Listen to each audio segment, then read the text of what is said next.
கடிச்சிக்கிறேன் friends. பார்த்தீங்கன்னா Hyundai Venue. இந்த வண்டி வந்து பார்த்தீங்கன்னா ஒரு 2021 மாடல் இந்த வண்டி. இந்த வண்டியில் ஒரு சஸ்பென்ஷனோட நாய்ஸ் தான் இருக்குது. அதுதான் இந்த வீடியோவில் போடுறேன் பாருங்கள் ஃப்ரெண்ட்ஸ்.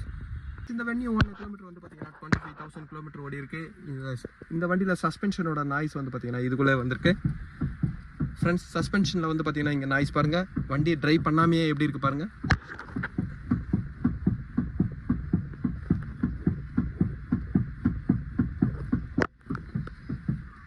வணக்கம் ஃப்ரெண்ட்ஸ். இந்த வண்டியில் வந்து பார்த்தீங்கன்னா ஒரு 25,000 கிலோமீட்டர்லேயே ஒரு சஸ்பென்ஷனோட நாய்ஸ் இருக்குது ஃப்ரெண்ட்ஸ். எப்போவுமே ஒரு வண்டி ஃப்ளட்டில் போகும்போது அந்த வண்டியில் வந்து பார்த்தீங்கன்னா திருப்பி அதுக்கான மெயின்டைன் ஒர்க்கை நீங்கள் பண்ணணும். ஒரு தண்ணியில் போயிட்டு வந்ததுக்கப்புறம் வண்டியோட வேலை முடிஞ்சிச்சு அப்படின்ட்டு வண்டியில் வந்து ஒரு கம்ப்ளைண்ட் வரலன்ட்டு நீங்கள் விடும்போது வந்து பார்த்தீங்கன்னா அதில் ஒரு தண்ணி உள்ளே போகிற பாட்டுங்களாம் வந்து பார்த்தீங்கன்னா ஸ்டேரிங் ரேக்கு போவோம். அதேமாரி வீலில் பேரிங்லலாம் வந்து பார்த்தீங்கன்னா தண்ணி உள்ளே போவோம். அதில் நீங்கள் திருப்பி அந்த பாட்டை கொஞ்சம் சர்வீஸ் பண்ணி போடும்போது அந்த பாட்டோட லைஃபை வந்து பார்த்தீங்கன்னா அதிகமாகும். இவ்வளோ சீக்கிரம் இந்த வண்டியில் ஒரு ஸ்டேரிங்கில் நாய்ஸ் வருதுனாவே வந்து பார்த்தீங்கன்னா ரேக்கில் ஃபுல்லாக தண்ணி போகிறதுனால தான் அந்த ஸ்டேரிங்கோட நாய்ஸ் வருது. அதுலேயே அவங்க ஓட்டி என்ன ஆகுதுன்னா இந்த ஸ்டேரிங்கோட ரேக்கு ஃபுல்லாக லூப்ரிகேட்டிங் இல்லாமல் தேஞ்சு போயிடுச்சு. அதுதான் இந்த வண்டியோட கம்ப்ளைண்ட்டு. ஒரு ஸ்டேரிங் பாக்ஸோட நாய்ஸ் வந்து பார்த்தீங்கன்னா சுத்தமாக ஸ்டேரிங் பாக்ஸ் போயிருக்கு, ரேக் போயிருக்குன்னா அதோட நாய்ஸ் சஸ்பென்ஷனில் ஒரு 80% நாய்ஸ் வந்து பார்த்தீங்கன்னா ஸ்டேரிங் ரேக்கில் தான் வரும். சாக்கப்ஸரோட நாய்ஸ்லாம் வந்து பார்த்தீங்கன்னா பள்ளமேட்டில் விடும்போது வரும். சின்ன பேட்ச் ரோடு சின்ன ஜெல்லி கல்லுங்கள்லாம் இருக்கிற இடத்துல வண்டி விடும்போது வந்து பார்த்தீங்கன்னா நாய்ஸுங்கெல்லாம் வருதுனாவே வந்து பார்த்தீங்கன்னா ஸ்டேரிங் பாக்ஸில் தான் வரும். இந்த வண்டியோட சஸ்பென்ஷன் நாய்ஸ் ஸ்டேரிங் ரேக்கில் தான் வருது. இப்போ நான் வண்டியை உங்களுக்கு ட்ரை பண்ணி காட்டுறேன் பாருங்கள்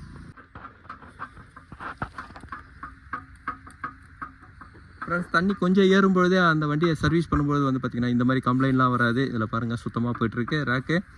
இந்த ரேக்கை வந்து பார்த்தீங்கன்னா இதுக்கப்புறம் சர்வீஸ் பண்ண முடியாது, சேஞ்சு தான் பண்ண முடியும் ஃப்ரெண்ட்ஸ். இந்த வண்டியில் வந்து பார்த்தீங்கன்னா நான் ஆஃப்டர் மார்க்கெட்டோட ரேக்கு தான் வாங்கியிருக்கேன். அதுவும் ஓயோட சப்ளை தான். இப்போ நான் அந்த ரேக் அசம்பிளி காட்டுறேன். இந்த வென்னியோட ஸ்டேரிங் பாக்ஸ் அசம்பிளி வந்து பார்த்தீங்கன்னா நான் ஆஃப்டர் மார்க்கெட் தான் வாங்கியிருக்கேன். ஆஃப்டர் மார்க்கெட்லேயும் வந்து பார்த்தீங்கன்னா இதோட ப்ரைஸ் பாருங்கள்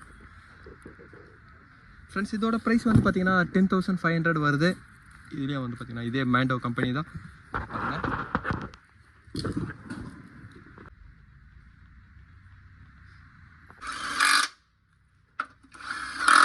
ஃப்ரெண்ட்ஸ் இந்த பூட்டு வந்து பார்த்தீங்கன்னா ஒரு புனல் மாதிரி ஆகிடுது. ஏன்னா ரெயின் சீசனில் இது வழியாக தண்ணி உள்ளே போகிறதுனால தான் வந்து பார்த்தீங்கன்னா ஸ்டேரிங் ரேக் உள்ளவும் தண்ணி போயிடுது.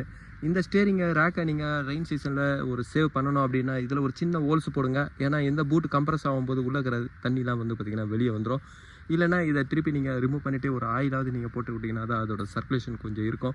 இல்லைனா இந்த ரேக்கில் வந்து பார்த்தீங்கன்னா லூப்ரிகேட்டிங் இல்லாமல் ரேக் அசம்பிளி போயிடும். இப்போ நான் ரேக்கை நான் ஃபிட் பண்ணுறேன். ஸ்டேரிங் பாக்ஸ் அசம்பிளி எல்லாமே நான் ஃபிட் பண்ணுறேன் ஃப்ரெண்ட்ஸ். அடுத்து வெந்நீர் வந்து பார்த்தீங்கன்னா ஸ்டேரிங் பாக்ஸை நான் சேஞ்ச் பண்ணதுக்கப்புறம் பாருங்கள் சுத்தமாக நாய்ஸ் இல்லை ஃப்ரெண்ட்ஸ். இதோட கம்ப்ளைண்ட் வந்து பார்த்தீங்கன்னா ஸ்டேரிங் ரேக்கில் வாட்டர் ஃபுல்லாக உள்ளே போனதுனால ஸ்டேரிங் ரேக் சுத்தமாக லூப்ரிகேட்டிங் இல்லாதனால தேஞ்சு போயிருந்தது. ஸ்டேரிங் ரேக்கில் சுத்தமாக போனதுனால அது வந்து பார்த்தீங்கன்னா அதில் ரேக்கோட நாய்ஸ் வந்தது. இதே ஸ்டேரிங் பாக்ஸுக்கு நீங்கள் புஷ் அடிக்கும்போது வந்து பார்த்தீங்கன்னா அந்த ரேக்கோட ஷாஃப்ட் வந்து உங்களுக்கு அன்ஈவனாக இருக்கிறதுனால புஷ் அடித்தாலும் வந்து பார்த்தீங்கன்னா அதோட பர்ஃபார்மன்ஸ் கரெக்டாக இருக்காது.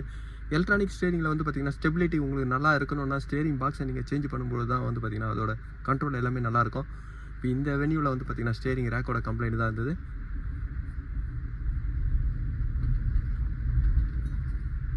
ஃப்ரெண்ட்ஸ். இந்த வீடியோ உங்களுக்கு பிடிச்சிச்சுன்னா லைக் பண்ணுங்கள், ஷேர் பண்ணுங்கள். Thank you friends.